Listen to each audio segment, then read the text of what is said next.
구매하시게 된 이유가 어떻게 되시나요? 이니셜 D AE86이라는 장점은 뭐가 있을까요? 스포츠카 치고는 연비가 좋아요. 패들 시프트를 써요. 오버스티어 경향의 수평대양 엔진이 자리 잡고 있거든요. 네, 맞습니다. CD 플레이어가 아주 있어요. 정신승리한 단점은 안 쓰신 데가 없어요. 좀 무서운 형님들 뒤에서 막 쫓아와요. 부품비도 비싼데 기본 몇 달은 대기용도 좀 있나요? 이게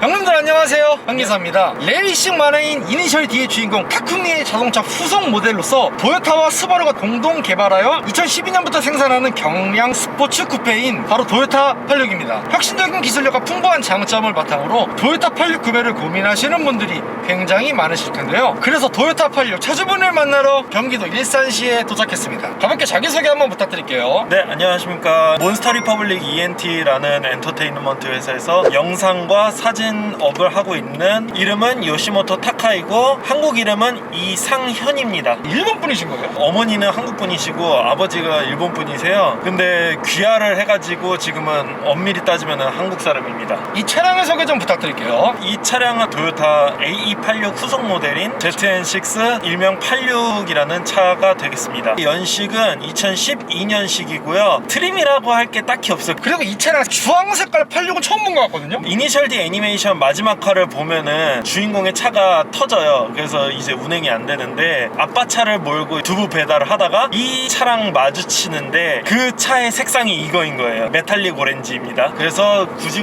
이 차량 색상을 구매하게 되었습니다. 이 차량 신차로 구매하신 건가요? 중고로 구매를 하게 되었습니다. 구매는 언제 하신 건가요? 재작년 크리스마스 때 제 자신에게 크리스마스 선물을 주려고 그때 산 겁니다. 크리스마스에 여자친구와 그렇게 여자친구가 없었죠. 그래서 네, 이 차가 내 여자친구다. 이제 나의 여자친구다. 구매 가격은 어떻게 되나요? 그때 세금 포함해서 1,800 조금 넘었었던 걸로 기억을 하고 있고요. 현재 총 주행거리는 어떻게 되나요? 산 거는 6만 킬로에 사고 9만 2천 킬로 정도 탔네요. 그 전에 타시던 차는 어떤 차 타셨나요? 기아의 포르테 쿱을 타고 있었습니다. 도요타 86을 구매하시게 된 이유가 어떻게 되시나요? 도요타 86을 구매한 사람들은 아마 다 같은 이유일 거예요. 이니셜 D AE86이라는 이 전 모델에 대한 환상이 있어서 아마 다 구매하셨을 거라고 생각을 해요. 저 같은 경우에도 그거와 똑같은 이유입니다. 근데 차주님께서 자동 변속기 선택하신 이유 있나요? 요게 좀 슬픈 사연이 있어요. 일단 돈이 없어가지고 수동이 더 가격이 비쌌나요? 중고 가격으로는 수동이 더 비싸더라고요. 매물도 별로 없는 데다가 가격이 얹어져서 팔리기 때문에 더 비싸가지고 그냥 요걸 사게 된 거예요. 도요타 86과 동시에 구매를 고민했던 차량이 어떤 게 있을까요? 제가 꼭 말씀드리고 싶었던 건데 한기사님 영상 중에 아반떼 스포츠 영상이 있어요. 그거를 보는데 아반떼 스포츠가 너무 갖고 싶어지는 거예요. 디자인도 괜찮은데 204마력이거든요. 이것보다 배기량도 낮은데 이것보다 마력이 더 세? 그래서 약간 좀 고민을 했었죠 그때. 거기 썸네일 보시면 조선의 86 이렇게 써있잖아요. 하지만 이 차량은 본토의 86, 그쵸, 조선의 86과 일본의 86 두 개를 동시에 비교하신 거네요. 그쵸, 맞습니다. 아반떼 스포츠 결국 포기하신 이유 있나요? 가격대가 비슷해요. 요게 1,700이고 아반떼 스포츠도 지금 중고 가격으로 제가 알아봤는데 비싸면은 한 1,500대더라고요. 그러면은 그냥 이 차가 제 드림카였으니까 그냥 좀 더 주고 드림카를 타자 라고 해가지고 요 차를 타게 됐습니다. 도요타 86의 장점은 뭐가 있을까요? 일단 스포츠카 치고는 연비가 좋아요. 공인 연비가 대략 한 11.5 왔다 갔다 하는 걸로 알고 있어요. 네, 맞아요. 근데 카탈로그는 믿으면 안 됩니다. 20m 이상 나온다고는 써져 있어요. 그럼 차주님께서 운전하셨을 때 연비 몇 정도 나오나요? 제일 좋게 나왔었을 때가 16까지는 찍어본 적이 있어요. 정속 주행했을 때요? 네, 정속 주행했을 때. 그러면 일반 도로에 몇 정도 나오나요? 일반 공도에서 한 9? 그 이하로 떨어지는 건 거의 못 본 것 같아요. 꽤 잘 나오네요. 네, 꽤 잘 나와요. 이 친구 그리고 공차 정량도 1.3톤이 안 되기 때문에 경량화된 스포츠 쿠페이기 때문에 연비도 잘 나올 수 있는 거죠. 그쵸. 또 다른 장점은 뭐가 있을까요? 오버스티어 경향의 세팅이 가장 큰 장점이지 않을까. 이게 자동 변속기라 하더라도 이게 수동 모드로 바꿀 수 있거든요. 수동 모드로 바꾸고 고갯길 같은데 이제 와인딩을 하러 가면은 그게 재미가 진짜 배가가 돼요. 뒤쪽이 밀리는 느낌이 오니까 재미가 있더라고요. 펑카로서의 운전 재미가 장점이라고 보실 수 있는 거죠. 그쵸. 그리고 또 하나는 헤드램프랑 테일램프의 섹시함? 결국에는 디자인이 너무 예쁘다. 전면부를 봤을 때 이 전체적인 조화가 내가 86을 계승했다 라는 것을 뽐내주는 것 같고요. 그리고 측면부 보시면 투도어의 컴팩트한 디자인이 자리 잡고 있는데요. 휠은 몇 인치 휠인가요? 휠은 17인치 휠입니다. 지금 스포츠 타이어 끼고 있고요. 그리고 차주는 옆에 휀다 쪽에 보시면 요상한 엠블럼이 하나 자리 잡고 있는데 네. 이 엠블럼 어떤 의미인지 아시나요? 네, 그거는 알고 있습니다. 뭔가요? 이 차량 같은 경우는 박서 엔진을 쓰고 있잖아요. 박서 엔진을 표현하고 있다라고 하더라고요. 말씀하신 대로 이게 지금 박스 엔진의 피스톤 모양을 형상화한 건데요. 보통의 엔진은 실린더가 이렇게 상하로 움직이면서 구동을 하잖아요. 이 엔진은 실린더가 좌우로 움직여가지고 동력을 얻는 수평대양 엔진이 자리 잡고 있거든요. 네, 맞습니다. 그래서 번투 선수가 자신의 주먹을 두 개를 날리는 듯한 이런 모습을 연상시키는 느낌 때문에 박스 엔진이라고 불리는 거죠. 네, 맞습니다. 제가 또 이 차를 좋아하는 이유 중에 하나가 박서 엔진이잖아요. 제가 전직 복싱 선수예요. 아, 그래요? 네, 전직 복싱 선수여가지고 아, 이게 박서 엔진이다 라는 얘기를 듣고 아, 이건 운명이다 해가지고 무조건 사야 된다. 일단은 복싱 하셨다고 했잖아요. 네. 형님이라고 부르겠습니다. 아, 네.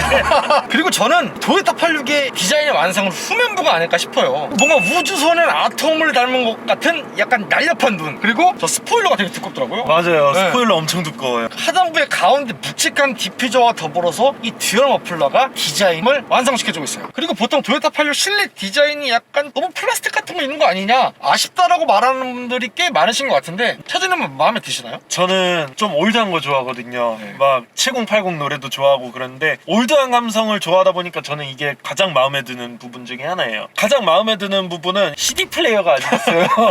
놀라셨죠, 솔직히 이거. 아하. 심지어 블루투스도 안 돼요. 그래서 제가 애플워치를 차고 온 이유가 통화를 하려면 이걸로 통화를 해야지 블루투스로 통화가 안 돼요. 이런 올드한 감성 자체를 좋아하시기 때문에 네, 저는 딱히 불만이 없고 또 나름 계기판 같은 경우도 저는 개인적으로 마음에 들거든요. 이게 아날로그스럽기는 하지만 스포츠카의 감성을 그대로 담겨져 있는 듯한 느낌이어가지고 개인적으로는 저는 마음에 안 드는 구석이 없습니다. 저는 이 센터페시아에서 가장 마음에 드는 게 여기 버튼들 있잖아요. 포드 머스탱의 감성을 좀 느끼게 할 수 있고 버튼을 올리면서 사이버 포뮬러 같은 느낌을 줄 수 있는 맞아요. 제가 오토 미션으로 산 계기 중에 또 하나가 그거예요. 사이버 포뮬러를 보면은 시프트 다운을 할 때 패들 시프트를 써요. 그게 너무 멋있어 보이는 거예요. 패들 시프트를 쓰는 것 자체가. 패들 시프트도 써보고 싶어가지고 오토로 구매한 것도 있습니다. 그렇죠. 수동 미션 가면 패드 시프트 없는 거죠. 그쵸. 그리고 이 기어봉이 자동 변속기인데 수동 변속기처럼 생겼어요. 신기해요. 보면은 수동 기어처럼도 생겼고 수동 땡기는 사이드 브레이크가 개인적으로 제일 마음에 드는 것 중에 하나가 이 사이드 브레이크도 있어요. 전자식 사이드 브레이크를 제가 잘 안 믿어요. 센터페시아나 뭐 도보 쪽에 보시면 레드 스티치도 포인트가 스포티한 느낌을 더 배가시켜주는 것 같아요. 네, 맞습니다. 또 고급스러움도 더해주고 그리고 차주님 출력에 대해서 만족하시나요? 개인적으로 만족을 하는 편입니다. 차체가 너무 작고 컴팩트하다 보니까 딱히 모자르다는 생각도 안 했고 203마력이 20.9토크 아닌가요? 후기형 페이스리프트 된 모델이 203마력으로 나오고요. 제 거 같은 경우는 페이스리프트 전 모델이잖아요. 요거는 200마력이 맞습니다. 카탈로그를 믿으면 안 된다라는 게 여기서 나오는 게 카탈로그에는 200마력이라고 나와 있잖아요. 이거를 막상 재보면은 140마력이라고 그러더라고요. 아니 도요타 이 친구들 뻥마력이에요? 그쵸. 뻥마력을 60이나 준 거예요. 대국민 사기 아니에요? 그러니까요. 이거는 세계적으로 사기를 친 거죠. 이 정도면. 어찌됐건 이게 60마력이 뻥튀기가 돼 있기는 하지만 아까 말씀드렸다시피 차량이 너무 컴팩트하고 가볍고 심지어 후륜구동이잖아요. 잠시만요. 오! 차주님 지금 확 치고 나가네요. 이게 일말의 그 부족함을 못 느껴요. 또 다른 장점 같은 경우에는 국내에서 살 수 있는 입문용 스포츠카로는 가장 적당하지 않나. 이것저것 만지작거릴 수도 있어요. 애프터마켓에 좀 많다 보니까. 그러니까 튜닝이 할 수 있는 여지가 굉장히 다양하다고 하더라고요. 그쵸, 맞죠. 요거 같은 경우는 진짜 가성비 좋습니다. 저는 이게 굉장히 궁금한데요, 차주님. 네. 이 도요타 86 타고 다니실 때 주위의 반응 어떤가요? 주위의 반응 가장 큰 거는 저희가 뭐 필요한 특이한 게 있어서 당근 같은 걸 거래하러 가잖아요. 당근마켓 나가시죠? 그러면은 이제 거기에서 유부남인 형님 분들이 이거 팔려고 아니에요? 아, 이 차 너무 타고 싶었는데 이러면서 약간 첫사랑을 그리워하는 그런 눈빛으로 보시더라고요. 그 아재 형님들께서는 이미 이니셜이 다 보셨던 세대거든요. 그쵸. 그리고 86 보시면 눈 돌아가요. 그쵸. 하지만 자녀분 두 분 계시기 때문에 카니발 소렌타는 못 사요. 그쵸. 그리고 주변 반응은 기분은 좋은데 문제는 뭐냐, 차체가 너무 낮잖아요. 내릴 때 힘들어가지고 내릴 때 모양이 빠져요. 저 죄송한데 람보르기니 후라칸도 아니고 으차 하고 내리셔야 돼요. 저 거의 그 정도거든요. 거의 굴러서 내려야 되는 경우들도 있어가지고. 토요타 86의 단점은 뭐가 있을까요? 일단 첫 번째는 장거리 운전을 하기 힘들다. 본가가 천안이거든요. 천안에 부모님을 뵈러 가면은 허리랑 다리가 안 쑤신 데가 없어요. 또 단점이 이게 아무래도 스포츠카잖아요. 희귀하기도 하다 보니까 이제 가끔 가다가 좀 무서운 형님들, 예를 들어서 젠쿱을 타고 풀 튜닝한 형님들이 뒤에서 막 쫓아와요. 막 스포일러 이만한 형님들, 그런 거나 아니면 이제 무서운 K5 형님들 뒤에서 막 이렇게 붙어오니까 양카 형님들의 도전을 감당해야 되는 그쵸, 그 숙명감이 있어요. 네. 좀 저처럼 밀고 좀 네. 등치가 있으시면 상관이 없는데 마음이 약하시고 이제 그러신 분들은 좀 안 될 수도 있다. 또 다른 단점은 뭐가 있을까요? 뒤에 사람이 앉을 수가 없어요. 저 죄송한데 투스카니보다 공간이 좁아요. 그쵸. 네. 투스카니는 사람이 들어가기라도 하거든요? 이건 못 들어가요. 이 전차가 포르테 쿱이라고 했었잖아요. 포르테 쿱은 그래도 뒤에 구겨서라도 탈 수 있었는데 포르테쿰은 뒤에 태평양이죠. 네, 이거는 4인승이라고 카탈로그에 써놨는데 이게 4인승이 아니라니까요. 4인승이라고 써져 있는데 절대 믿으시면 안 됩니다. 그럼 차주는 이 차량 배기음이 우렁찰 것 같은데 배기음도 좀 있나요? 배기음이 솔직히 이 차의 가장 아쉬운 부분이라고 하면은 배기음이에요. 아, 없어요? 네, 이게 순정 기준으로 배기음이 좀 있다고 하더라도 그렇게 우렁차지도 않고 좀 약합니다. 이게 제가 최근에 타봤던 더 뉴 K3 GT 배기음보다 훨씬 약한 것 같더라고요. 네, 맞아요. 네. 일단 이 차를 사면은 대부분 배기부터 바꾸더라고요. 지금 튜닝 하려고 이것저것 계획은 세우고 있습니다. 또 다른 단점 같은 경우는 이게 아까 장점이라고도 얘기를 했는데 오버스티어 경향으로 세팅이 돼 있어요. 그러니까 살짝만 돌려도 미끄러진다는 건데 그게 단점일 때가 많아요. 예를 들어서 이제 빗길, 눈길 이럴 때는 살짝만 틀어도 이제 뒤가 나가버리니까 단점이 될 수도 있죠. 그래가지고 겨울에는 진짜 눈이 오면은 아예 눈이 녹을 때까지 밖에 안 나가요. 그럼 또 다른 단점 뭐가 있을까요? 수납 공간이 적어요. 뭐 실을 수 있는 게 별로 없어요. 네. 뒷좌석도 이렇죠. 트렁크도 좁아요. 컵보드 이거 뭐예요? 컵홀더 이게 도요타에서 디자인을 일부러 이렇게 한 거라고는 해요. 왜냐면 이제 수동 변속을 할 경우에 여기에 거치적거리는 게 없게끔. 그래서 여기 보면은 이게 빠지고 앞뒤로도 왔다 갔다 하거든요. 테트리스처럼 이렇게 왔다 갔다 하게 해준 거네요. 네, 맞습니다. 결국에는 그냥 물을 안 마시는 게 최고예요. 일본 스포츠카들 보면은 옛날 차량 중에 마츠다의 RX-7이라는 모델이 있어요. 그거는 아예 컵홀더가 없어요. 그거에 비하면 양반이다. 그쵸. 그것보다는 낫다. 정신승리 아니에요. 그쵸. 그럼 차주님, 부품비도 비싼데 재고도 많이 없을 것 같아요. 이거 팩트예요? 이건 팩트예요. 제가 예전에 한번 동호회에서 본 게 하나가 있는데 진짜 수리비가 어마어마하게 많이 들고 원체 한국에서 희소하다 보니까 뭐 하나 어디가 망가지고 그러면은 기본 몇 달은 기다려야 되는 사람들도 있고 재고가 올 때까지도 기다려야 되고 그래서 엄청 오래 걸린다고 하더라고요. 토요타 86의 한 달 유지비는 어떻게 되나요? 한 달 유지비 같은 경우는 제가 차를 일주일에 거의 주유를 한 번 하고 있거든요. 일주일에 한 4만원 정도면은 게이지가 반 정도 차요. 그래가지고 16만원에서 제가 외부로 많이 나가야 된다 그러면 한 20만원 정도. 보험료 같은 경우는 좀 천차만별이잖아요. 제가 생긴 거는 이래도 운전 경력이 얼마 안 돼요. 올해가 6년 차인가 그래요. 거기에다가 사고도 많이 냈어요.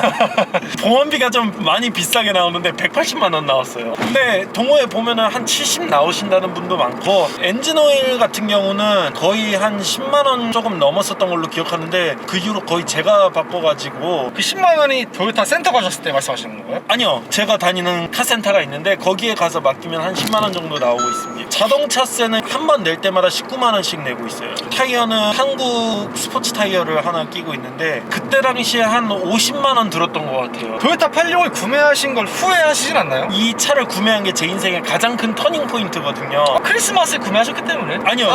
원래 제가 성격이 이제 남들 얘기대로 살아가는 성격이에요. 요거 같은 경우는 제 의지로 산 첫 차인 거예요. 그렇지, 이 차량 산다고 하면 주위에서 다 말렸을 거 아니에요. 그쵸. 이거 왜 사냐? 그쵸. 후륜구동에다가 막 스포츠카면은 너 파산한다 이러면서 이것저것 얘기가 많았었거든요. 네. 근데 그거를 다 뿌리치고 제가 처음으로 산 저만의 가장 큰 터닝 포인트였어가지고 지금까지 이 차를 사서 후회한 적 단 한 번도 없습니다. 마지막으로 하고 싶으신 말씀 있으신가요? 요즘에는 뭐 카푸어라고 이렇게 막 영끌해서 사시는 분들 많으시잖아요. 저는 근데 그게 굳이 나쁘다고는 생각을 안 해요. 이런 차 같은 경우는 젊었을 때밖에 못하는 차잖아요. 자기가 젊었을 때 망설이시지 말고 바로 사시는 게 나을 것 같아요. 나중에 늙으면은 언제 이런 걸 또 타보겠어요. 저는 사시라고 말씀을 드리고 싶습니다.